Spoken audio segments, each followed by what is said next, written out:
It's officially been the longest I've ever gone without uploading a YouTube video. It's been nearly 2 months, guys, and I'm sure many of you have probably noticed.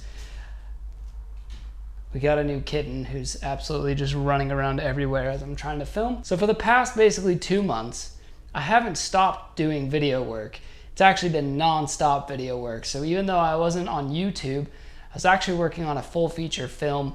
Started back in the beginning of June with a lot of pre-production stuff, and then moving through the month of July, which was almost all the actual production. And it was an absolutely unreal experience. This movie we filmed up in Bangor, Maine. We had rented out a place that was initially going to start my workload. So we got the space that we were going to use as our kind of hub area for all of our camera gear, equipment, and things of that nature. We also were going to use a portion of the space to actually shoot in for a couple different scenes. So I spent the better part of June actually working on set building, practicing with the camera that I got to use for an entire month, which was so cool. I'll tell you guys about that camera here shortly. And that whole month was just running around like crazy, trying to get everything prepared before the movie actually started rolling. And it was an absolute blast. Although I was working 12-hour shifts, sometimes more, it was just go, go, go. And that lifestyle was just absolutely crazy. And part of me fell in love with it. Part of it, it was very strenuous. You know, it's a kind of a give and take thing. And it's not something I could do just non-stop 365 a year, but it's definitely something I could see myself doing on and off throughout the year. Before we get into the very cool camera equipment I got to operate during this movie, I forgot to mention, I was hired at... This thing is just spilling its own water. I forgot to mention, I was hired onto this movie as an actual camera operator, and a little pretense to that is I got to work on my first feature film last year, about August time, so it wasn't even 9 months later that I got to work on this film. The first movie I worked on, I was actually just a production assistant, so I got to see a little bit of everything. It was my first time working on a real set like that, and to be asked to work as an actual camera operator on a totally different film about 9 months later is the coolest thing ever for me. The idea that I used to be sitting at a desk hating my job and decided to quit all that and start doing video, it's so cool to see how far it takes you when you are just open to the doors that are being presented to you, and I guess open those doors and see where they lead. Although I was a camera operator for the movie itself, the pre-production, I was a lot of everything. I mean, I was busy doing everything from sweeping floors to building flats for the sets, to setting up even dressing rooms. I mean, painting walls, doing all sorts of stuff just to make sure that by the time we were ready to shoot, that we had as much done as possible. And so for that initial month in June, it was just a lot of everything. It was exciting. I also got to start looking at the camera that I was going to be operating for the month of July, and that was the DJI Ronin 4D. It was so cool to operate a camera like this. It's pretty new to the market, and to be able to use it and really just from the ground up have to learn it was the ultimate challenge, and also made me really, really, really appreciate the camera. When I first got to open up the box and take a look at it, I was a little overwhelmed, especially as I started going online to look and see if I could find help videos, which at the time there weren't all too many. So it was really just a lot of press a button, see what it does, go from there. And that's really how I got to learn the chicken, is what we called that camera, as I'm sure a lot of other people do, because of the Z-axis quite literally makes it look like a chicken neck bobbing up and down. So in the latter end of June, I was just basically running gunning with this chicken 4D to try and get it down so that way I was fully prepared as an operator to use it to its full potential on the actual film. Getting used to the gimbal, stabilizing it, going through all the settings, learning every menu system. We actually were lucky enough to have the E-mount swap, so we did have a set of DJI lenses. We had the 24mm, 35, and the 50mm, and then we also had the E-mount swap kit for the DJI 4D, and that allowed us to run an assortment of E-mount lenses. I actually got to use my own glass on the movie, which is this guy right here, is my Sony EF mount 85mm 1.8. When the movie comes out, I'll be sure to share it with you guys, and know that this piece of glass actually got some of the shots in the movie. And now the DJI 4D had just a ton of accessories to it. I mean, we had the actual charging case from it. We had a number of batteries, both for the camera as well as the 2 extra monitors. As my buddy David, who if you guys remember from car videos long ago, David's actually one of the guys that helped me get into video initially. And so he's still up in New Hampshire.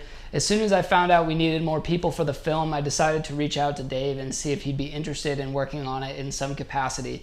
And long story short, he was supposed to be a PA, then he got bumped up to DIT, and then for the better part of the picture, he ended up actually rolling focus for me, which was really cool. Just to be able to work as a duo, a team again like that on an actual feature film is just kind of mind-boggling to me, considering we met initially at a car meet back in maybe 2019. Here we are finally getting to roll on the movie. We're operating this state-of-the-art DJI 4D together. He's my focus puller, and it was so cool getting to use that camera in its full capacity, using the different gimbal movements. It was very cool, especially for the running and more kind of active action shots where I, as the operator, was doing a lot of movement, whether it was running forwards, running backwards. Getting to use the DJI and see just how stable it could be at full sprint was absolutely amazing. Now I will say the camera itself had some issues. The biggest thing I think wasn't even affecting me so much as it was Dave or whoever was rolling my focus at the time. This cat. Basically there was some serious latency going on between the DJI body and the transmission to the high bright monitor.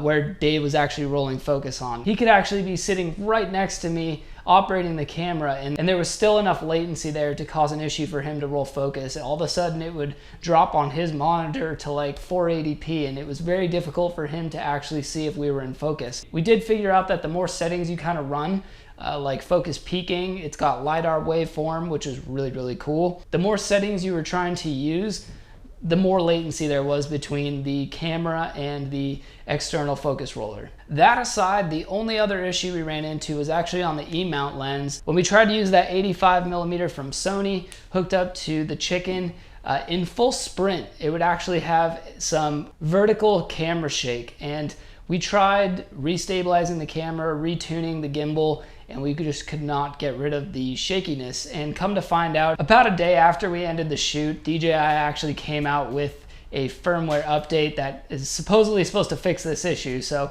it didn't make or break any of our scenes. We were able to swap lenses. In fact, the DJI lenses had absolutely no issue with camera shake or anything of that nature. It was only when we were on E-mount with heavier lenses. Without going into too much detail, it was a horror comedy, something along the lines of Stranger Things meets like Shaun of the Dead. Very good storyline about kids trying to solve a mystery, but then also some lovely over-the-top gore, which really just added a fun perspective to the whole movie. It was absolutely amazing to work with the people I got to work with. There was some big names behind the scenes. Our talent wasn't A-list, although they did a phenomenal job. A lot of our behind the scenes guys, behind the cameras, behind the creature design, those were our real kind of superstars on the movie, and it was absolutely amazing to get to work with them. I can't say enough about my director of photography on the film. He led me in just the best ways and helped me actually learn so much about shooting a film on my first one ever. So it was just an unforgettable experience, and one that I think has opened more doors for me. After shooting this feature film, it totally gave me a new appreciation for filming scripted work, and it's just nothing like it. I mean, YouTube is very fun in its own way, and I love sharing very personable experiences with you guys, but it's a whole different ballgame taking someone's script and trying to turn it into a reality. It was a challenge, but so much fun doing so, because you get to be so creative, use your gear, fit your gear out to the best way you can to make it work for you, and you're working on a team, and it's just, you need everyone to come together to make it happen. I mean, between lighting, grip, the camera team, the art department setting it up, it was just such a collaboration, and it was so cool to see all the pieces kind of come together and work together to create hopefully a masterpiece. At times it was definitely a challenge. I mean, we were filming basically through the night, so we would start at 6 p.m. and end at 6 a.m. And that's because the bulk of the movie takes place at night, so we needed to optimize the amount of night hours we had where it was actually true night instead of trying to do a day for night shot. And that was, again, it was a challenging thing because your sleep schedule gets all messed up and you're sleeping throughout the daylight and waking up as the sun's going down to try and shoot a movie. Finally got used to it after the first few days, and we were in some really cool locations. We had a few different houses we were filming in. We also were in a cemetery for a few days filming there. We set up a pickup truck a number of times to film out of the back of, which was very cool, kind of a walk and talk. We would have 3 cameramen, including myself, in the back of the pickup truck with 3 different camera rigs, all trying to get different angles at different focal lengths to only have to shoot the scene once. And it worked out awesome. It was actually really cool to be in a vehicle, not filming cars, rollers, but filming an actual movie in that same manner. So that's where I've been. I've been really busy for the last month and a half, and although it wasn't great not uploading to YouTube, I hope you guys can understand and appreciate it. I was working on my craft and networking and meeting some phenomenal people. So I'm really hoping to be doing more of these films in the future. I just had an absolute blast and I love that. I just love where my video career is taking me. It seems to be the right path. It feels very good to me. One thing I'm running into is this camera, and I'm going to talk about it in maybe the next video, or at least a later one. I want to break down the Sony a6100, show you guys the rig itself, how I set it up to film. I didn't use this on the movie, but I want to get a camera that I could use on the movie as a B cam at least, and I'm kind of in between a few different ones, definitely sticking with the Sony lineup. I'm really debating between the a7S III and the FX3, and there's a whole lot that goes into that, and I've been thinking thoroughly about it. I'm not ready to make a decision yet, but just letting you know where my head's at. But before I basically get rid of this camera, I want to do a full breakdown video and show you guys how I rig up this Sony a6100, because it is truly an awesome camera. I've done so much with it, made so many videos on this channel with it, and basically I think I'm just ready for full frame. The crop sensor life was cool, and it got me into making, it escalated me out of the point and shoot camera that I was in with the Canon G7X Mark II. This camera was leaps and bounds better, basically because I could change out lenses and I could be way more creative with my shots. But now I've pretty much used everything on this camera that I think I can use and learn, and I'm running into issues where I want more, I need more out of it, like color profiles. So anyways, that's what I've been up to. I've been filming a comedy horror movie up in Bangor, Maine. I'm happy to be home in Tennessee, taking a little bit of a breather from it before I get back to work. And I just wanted to update you guys, tell you a little bit about what I've been up to. I hope this video is at least interesting. It was a very cool experience. I'll keep you guys in the loop on upcoming projects, and certainly once this movie is out, I'd be more than happy to tell you guys the title and let you guys check it out. But I think that's it for now. Thank you as always for stopping by the channel. I missed you guys. Keep elevating. I'll see you next time. Peace out.